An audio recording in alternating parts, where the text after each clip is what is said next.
right, so you're going to get sick of me, but these are the really sort of crunchy bits where we start unpacking particular issues. So you get understanding of the baseline that sits with all of these different themes. The way that these sessions are going to run, I'm going to give you about a 15-minute sort of quick introduction to homelessness in this section, and then we're going to break into, and Murray will explain a bit more detail, but into two breakout rooms where you will hear from different people who are doing different things around addressing this issue of homelessness, and it gives you a bit of an opportunity to ask some questions, unpack some things that you may not be familiar with, so you can actually really get into the nuts and bolts. We want to make it more engaging, so there are some stuff where we try to give everyone the same baseline data so you can actually walk out of here and understand where we're sitting at the moment. So let's have a look at this. The issue of First Nations homelessness is really important. So across the country, we've probably got about 120,000 people who at the last census, a little bit less, but at the last census basically were recorded as being homeless or not having a steady shelter and a place where they lived. Now those figures, people who may have heard me talk about this before, those figures are probably an underrepresentation. We do have some challenges for any of us who've worked in homelessness around recording, and on the census night, certainly when we did it in August of 2021 nationally, we had a number of states that were in lockdown for COVID, and we did some deliberate work around housing the most vulnerable within our communities. So that's in states and territories. So what we ended up seeing was that those figures probably didn't look as bad as we thought, but we'll have another look when we do the next census. For Aboriginal and Torres Strait Islander people, we represent about 25,000 people nationally. Now, for a lot of people, you may not think that's much, but once again, we think that's an underreporting because we have a large proportion of people who live in remote areas who will have someone that is classed as a usual place where they've lived on the night of the census, but it may in actual fact be that they've been boarding with a family member because they can't find accommodation, so we haven't recorded them accurately as being homeless. So, what you see on the screen is 2016 to 2021. We haven't seen much change. This is a trend that we see a lot of across a lot of housing data, with the exception of home ownership, where we've seen a bit of an increase over the last decade. But predominantly, there's a number of people who are classified as homeless, and I'll talk about those shortly, and they're the sort of numbers, so there's not a great deal of change. All right, so we use, in more recent times, we've used a different classification for people who are homeless, and they're the classifications up there. I'm not going to read out every one of them, but it gives you an idea that it's not what we would generally think of as being homeless. So for some of you, you might have grown up, if you don't work in housing, thinking that a homeless person is someone who we would typically refer to as unsheltered, that they haven't got anywhere, they might sleep not in their own house, they may not have a house, but they might be sleeping rough somewhere. It could be in a creek bed, it could be under a bridge, it could be. Well, that's not the only group of people that fall into what we class as in this category as homeless. So there's a number there. These are the three common areas that we have big problems with for Aboriginal and Torres Strait Islander homelessness within this country. So it's generally the issue that I spoke about in terms of rough sleepers, so we see that, and I've put the definition up there. Then we have a big chunk of people who are in supported accommodation for the homeless. So they might be things like accommodation that's been set up or that's in place and people are in there for a short period of time, generally a short stay, an overnight stay, but not for long. And then down the bottom is where we have major issues, and that's severely overcrowded houses. And there's a definition that we use around overcrowding. I'm not going to unpack every definition, but to give you an idea, that's a big chunk of people who we class as homeless are living in overdwelling situations. The breakdown by male and female is an interesting one because it shows that we have a different policy response to male and female. And generally, for a lot of women who might be experiencing homeless, we generally find them shelter pretty quickly because they're the most vulnerable within society. They might be treated different. They might be exploited within the street. They might be taken advantage of. So we tend to house them. And that sort of shows sometimes when we actually see these sort of figures that there's more males sleeping rough, right? But when it goes to overcrowding, it's about a 50-50 sort of issue, but we've still got a challenge there, right, in the numbers. So you'll hear from other people who are specialists in homelessness and they talk about their solutions. So I'm just going to leave it really loose and broad up here, but this is First Nations homelessness. And what it means is that if we've got an uneven policy response, we've got to actually do something to make it a bit more even and to house people. The reality is that this slide here is based off data from 2021 and it's underreported.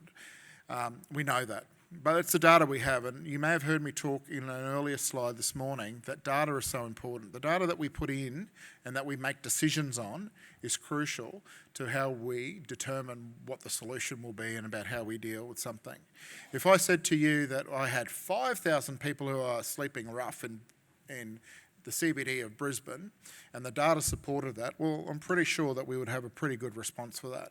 However, if the data says that I've got 70 people sleeping regularly, sleeping unsheltered in Brisbane, well, you may not think it needs a really big policy response. So that's why we talk about the importance of data, but that's what the data says at the moment. It's underreporting. Generally, the policy approaches have been something that we're doing, right? So it's not the end of the world. We're not doing anything. We are actually doing things. And for any of the service providers that operate around the country as specialist homelessness service providers, you play a really important role, and we can't underestimate the role you have. It's very difficult for anyone who's played in this space. It is a real challenge. We have what we call repeat clients that come back. And in the Indigenous space, we have a large number of Aboriginal and Torres Strait Islander people who are repeat clients for us in homelessness services. But it doesn't mean that we're not trying to do things. We just got to think about a different way to do it. So the policy response historically has been through funding specialist support services to provide a solution. The other issue is that we've had assistance and types of grants that are being put in, whether they're a housing product that's offered by a state or territory jurisdiction to help people who are the most vulnerable within society move into an opportunity where they've got some secure accommodation. And then we've had, obviously, the emergency solutions that we put in, and so a lot of those are temporary, but we're doing things. However, the whole space is a mess, right? So the challenge that we have is how do we turn in what we're seeing as practitioners in society with people who are experiencing homelessness or are exposed to it, or who are most vulnerable, who in a very short time will be homeless. How do we turn this into something? So many of you will say, well, we're doing stuff. Well, the question that I have to ask then is, are we doing enough? And those questions when it comes to First Nations homelessness is a difficult one, because there's a lot of things that we would take for granted that we've applied in mainstream, but we've never necessarily applied in the Indigenous space. Solutions like primary prevention, tertiary or secondary prevention, tertiary prevention play an important role in improving the prospects for Aboriginal and Torres Strait Islander people who are vulnerable. And there are other people in this room who are way more qualified than me to talk about it, but they will tell you about what they've seen around the world in their learnings. They'll tell you what they've actually seen in real life in terms of what they've tried, and let you know. But these are some of the things that we do know that work. There is a broad issue around the primary stuff that we have to approach. Now, a lot of us who've worked in the homelessness space deal with the end product. We're dealing with a client who's come in and we're trying to house them generally, and we're trying to help them with any of the other sort of things that might be health related that impact on them being homeless. But the reality is there's a lot of work that we can do at the front end. And we've heard those conversations before. You will hear me talk about this issue of wages, income, participating in society, all those sort of things that give you a few coins to make sure that you're not in a position where you could be the most vulnerable within society. So we've got to address those. The issues that we've got to do around people who are vulnerable, who might be evicted, we've got to be able to protect those sort of people so they're not forced into homelessness. So the funny thing that we talk about, and it's not funny in actual fact, is the most vulnerable that we're trying to house generally come with a whole range of other issues. And the reason why we've given them a house is because all their issues has put them into a priority bucket that we should house them. But those same issues are the same issues why we evict people. Their antisocial, their behaviour, auntie's calling out in the middle of the night, she's abused me over the fence, all those things, and all of a sudden they're not a suitable tenant and we're going to evict them. So it's weird that we haven't learnt the difference so we've got to learn how to protect people.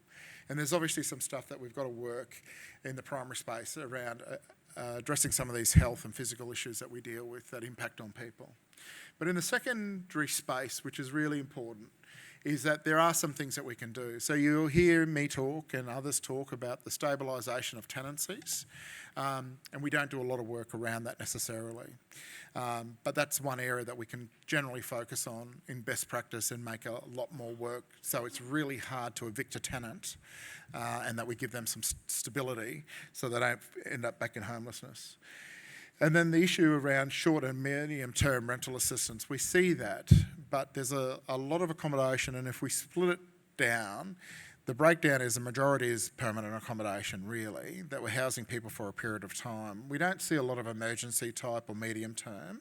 So you'll hear people and other advocates talk about this idea of long tenure, and certainly in the Indigenous space, we've been asking for a number of years for 3-year leases for Aboriginal and Torres Islander tenants, so it gives them stability around housing tenure.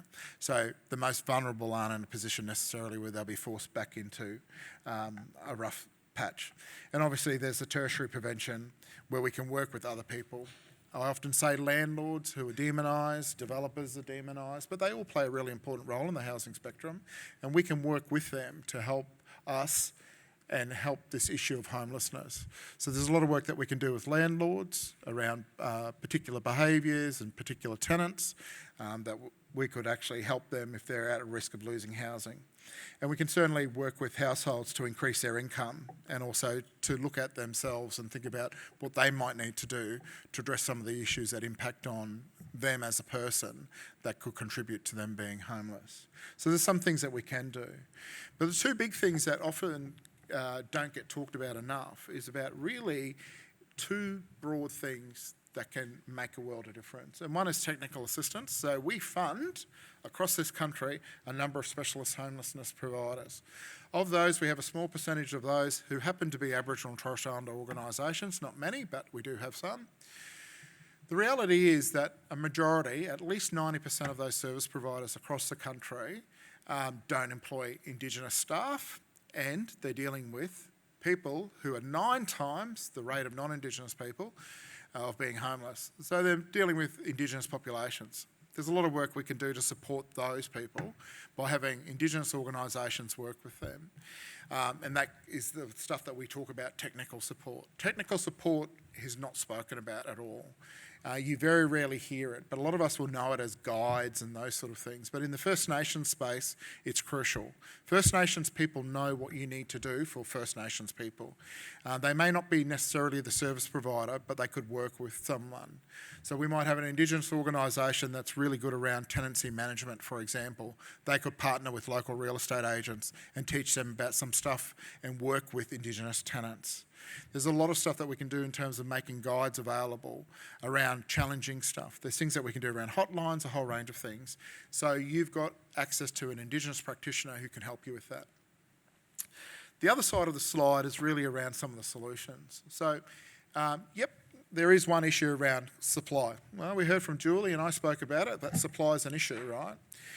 But we've got to actually have a look at that. And we've also got to look at this notion of affordable rents and what it is. So is it affordable for that suburb?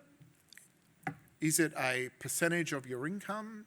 What's affordable? Is it a European model where it's based off a per square metre of the dwelling that you occupy? You only pay, if you live in a small 1-bedroom, you only pay for so many metres. If you live in a 2-bedroom, you pay a bit more rent. How does it work? So we've got to unpack a few of these and get that right to prevent homelessness. Because as we look at affordability and a whole range of other things, people don't realise that we're about to hit a really big cliff with Aboriginal and Torres Islander people as we see a whole range of issues come about around this issue of what's affordable and what's not, and we'll talk about that when we get to renting. The other thing is that we do know works is access to combine legal and financial support. It's not one or the other. It's not just around giving legal support to someone to stop them getting evicted. It's also about giving some financial literacy to some people to help them because they go hand in hand. And we've known that's worked for other First Nations groups outside of Australia and also in Australia. Landlords, property managers, I've said that before, they're all part of the solution here.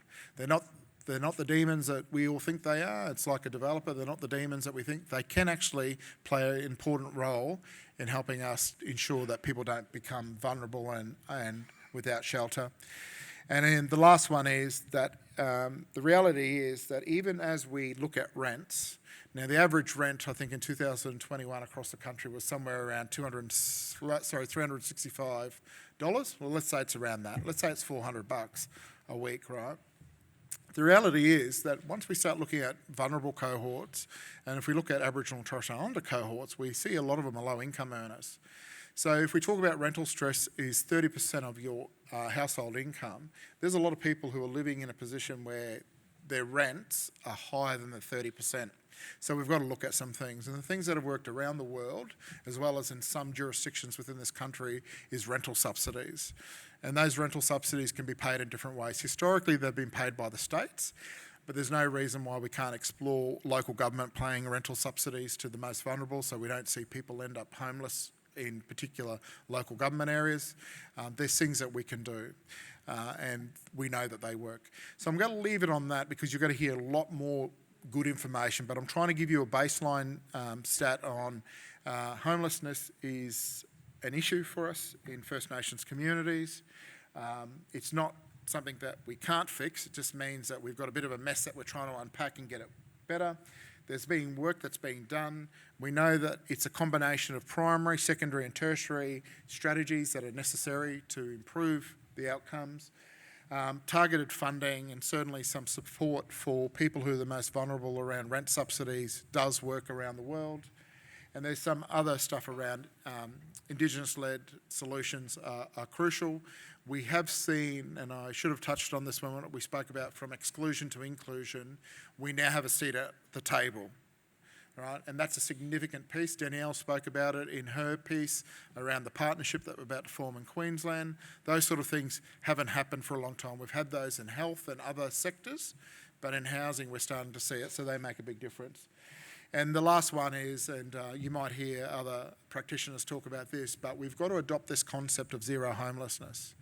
To put the reality out there, 23 or 25,000 First Nations people in homelessness in 2021, let's get real, we can address that. We can bring people into accommodation, right? There will be a small cohort that sit within there that we will never be able to house because they're either in and out or they have some secure accommodation, then they drop out of it. So there's things that we can do. But the reality is it's not the end of the world in terms of, the ceiling's not falling in on us. We're doing some stuff. 25,000 is not much. Maybe next time when we have this conversation in 2 years' time, we might be talking about we've only got 15,000 people and what do we need to do to get 15,000 people housed and out of homelessness. So we will see changes, but we've got to get real. We've got to have targets. And I hope you enjoyed that presentation and that you get something out of the next two panels. And I'll let Murray introduce those and let you know where they are. Thank you.